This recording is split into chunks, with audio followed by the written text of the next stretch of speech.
Hello guys, welcome back to my mini blog. আজকে ভাবলাম একটু বার্গার বানানো যায়। তার জন্য একটা সস বানাতে হয়, কারণ বার্গারের ফিলিং হচ্ছে সস। মানে শসা আমি কাট করে ওর মধ্যে দিয়ে দেব। তারপর এখানে আমি একটু দিয়ে নেব চিলি ফ্লেক্স আর অরিগ্যানো।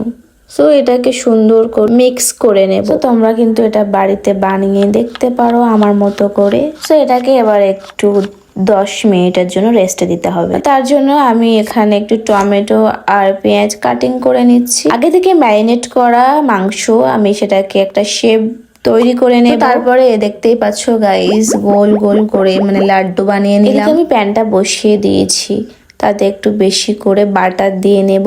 মাংসটা দিয়ে একটু শেপ বানিয়ে নিলাম। এদিকে ব্রেডটাও কাট করে নিচ্ছি, আর ওই বাটারে একটু দিয়ে দেবো পেঁয়াজ, আর বাটারটা একটু হালকা করে সেঁকে নেব। ফার্স্ট আমি যে সসটা বানিয়েছিলাম ফিলিং, সেটাকে আমি দিয়ে নিয়েছি। তারপরে আমি মাংসটা দিয়ে দিলাম। সো আমার বার্গার বানানো হয়ে গেছে। কিন্তু ভালোই ছিল। সো এটা ছিল আমার আজকে ডিনার। গুড নাইট, দেখা হচ্ছে পরের ব্লগে।